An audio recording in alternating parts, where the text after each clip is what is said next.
Hello students, welcome to the poem The Snake Trying, written by W. Ross. Now in this poem, the poet talks about a snake who is trying to escape from being hit by a stick held by a person who is trying to kill it. The poet says he wants to say that all snakes are not poisonous and therefore they are not harmful. Human beings think that all snakes are dangerous, and as soon as they see a snake, they try their best to kill them. But this is not true. He tells us how a harmless green colored snake tries to hide itself behind green bushes in order to save itself. So now, before we go ahead with the poem explanation, let us listen to something more about the poet W. Ross. Now, W. Ross, that is William Wrighton Eustace Ross, was a Canadian geophysicist and a poet. He published his book, he was the first published poet in Canada to write imagist poetry, and later he went on to write surrealistic verse, both of which have led people to call him the first modern Canadian poet. He was born on the 14th of June 1894 and he passed away on the 26th of August 1966 in Toronto, Canada. So, let us now go to the explanation of the poem. Before that, let us listen to the recitation of the poem and then we will go to the explanation. The snake trying to escape the pursuing stick with sudden curvings of thin long body. How beautiful and graceful are his shapes. He glides through the water away from the stroke. Oh, let him go over the water into the reeds to hide. Without hurt, small and green, he is harmless even to children.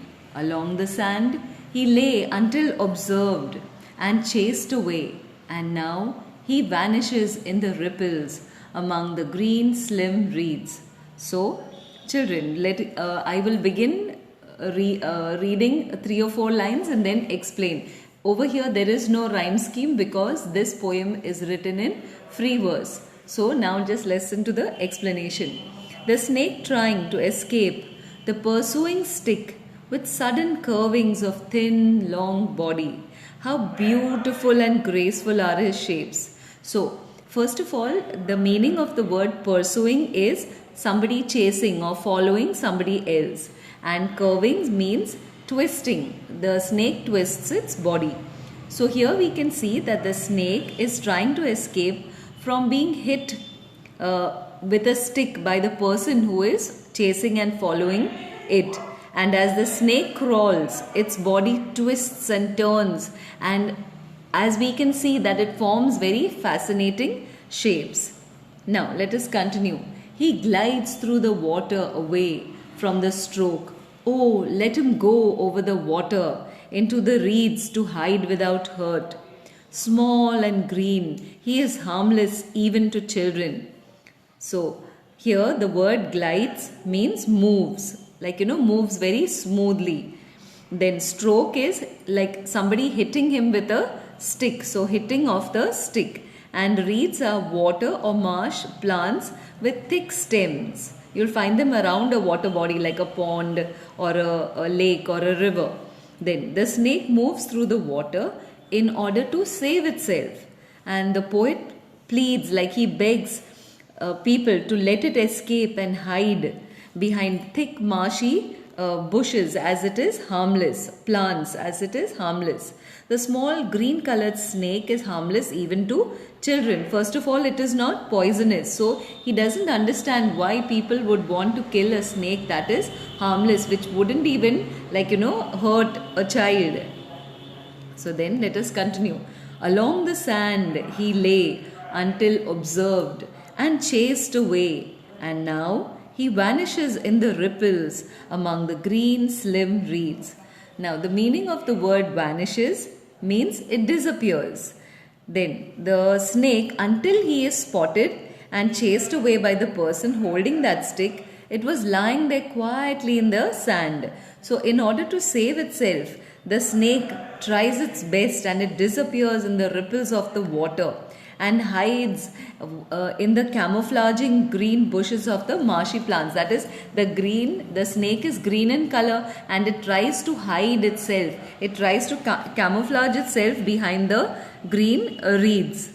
So, this is the explanation of the poem. Now, what we have understood is that the poet means the message of the poem that W. Ross is trying to give us is that we need to be sensitive to all species of animals. It could be birds, it could be plants, it could be the fish, it could be animals, that we need to be sensitive to each and every species in nature. All species are created by God and we need to be we need to preserve each and every species that is there on the earth. So we must not consider a snake to be all snakes are not poisonous. So we should not look at a snake and think, okay, since other snakes are poisonous, let me kill each and every snake. We should not think like that. So we must work, or we must be sensitive. We must be aware that it is our duty and responsibility to look after every element in nature. It could be all living creatures, whether they are plants or animals or birds or fish or even reptiles. So we need to be sensitive and care for all living organisms. So there is no rhyme scheme in this poem and it is written in free verse. Then the figures of speech that are used is transferred epithet. Now the adjective is used with the noun. It refers to the noun other than the one with which it is used. That is pursuing stick. It is not the pursuing means chasing, right? But here it is not the stick which is running after the snake. It is the man who is holding the stick. So here when we say, instead of saying that the man is pursuing, here it is instead of saying that the man, they are saying that the stick is pursuing. So that is transferred epithet. And the next figure of speech that is used is alliteration. Now alliteration is the repetition of a consonant sound in two or more consecutive words. So here the alliteration is he is harmless. What is repeated is her, the sound her. He is harmless. So her and her is repeated. Now the question answers, let us have a look at the question answers of the poem. There are few only. What is the snake trying to escape from? Well, the snake is trying to escape from the person who is chasing with a stick and is trying to hit it. So the snake is trying to avoid being hit by the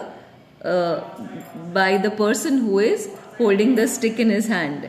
Is it a harmful snake and what is its color? That is question number 2. So the snake is harmless and it is green in color. Then the third question. The poet finds the snake beautiful. Find the words he uses to convey its beauty. Well, the words used to describe the snake are beautiful and graceful. Then the next question. What does the poet wish for the snake? The poet wishes that the snake is able to save itself. That means the poet desires in his heart that the snake saves itself, that it is not harmed by the person who is chasing or pursuing it with a stick. Then question number 5. Where was the snake before anyone saw it and chased it away? And where does the snake disappear? Before the answer is, before it was seen, it was lying in the sand. And after the person sees it, the snake disappears behind the marshy plants. So children, to recap again, the poet is trying to tell us that a harmless green colored snake tries to save itself from being hit by a person who is pursuing it with a stick in order to kill it. So the poet says that this snake is harmless even to children. He knows that people fear snakes and when they see one, they do their best to try and kill it. So the snake is trying to save itself and it hides behind the green colored bushes of marshy plants which are growing in the water, and it hides in the ripples of the water body, means of that lake or river or pond in order to save itself. So the snake disappears behind the marshy plants. So he is appealing to everyone not to harm snakes, because all snakes are not poisonous and this one surely isn't. So I hope you have understood this poem well. There is another short little poem given there. So we'll just read that. Okay, this is just to read and enjoy, to see the, the differences with which, the different ways in which people express themselves. Now in this, early morning the day before yesterday, under a slab of stone, in a crack, eyes glittering, forked tongue licking and flashing, a frog swelling his belly, he lay there quietly, a baby snake, 2 hands long, a green snake. Poor thing, it's a green snake, still a baby. What harm can it do? I said. My father replied, a snake's a snake, and mother, that's where everyone walks. We don't need trouble, kill it. I can't, I said.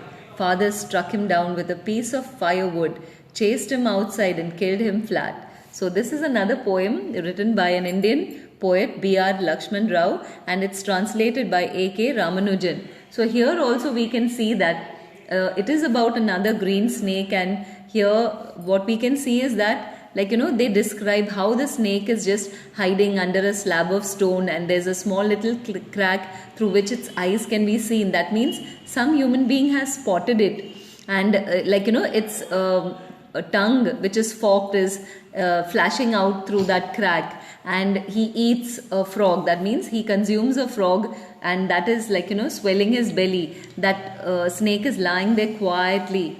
It's only it's just a baby, 2 hands long. That means it's not very long, it's not very big, and it's green in color.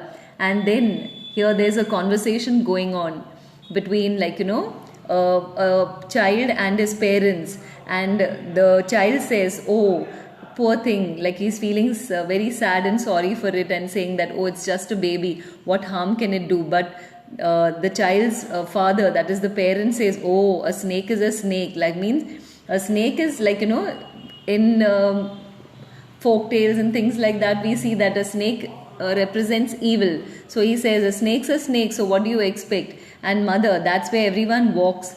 And they say that they don't need to wait for trouble. The moment they have seen the snake, so father, he chases him, strikes him with a piece of firewood, and he chases him outside, and then he kills him, because they don't want to invite trouble. Since they've seen the snake, they want to finish that snake. So here also we see how, in the first poem, we have the snake tries to escape, and here the snake doesn't get a chance to escape, but it is killed. Okay, thank you children. Have a nice day.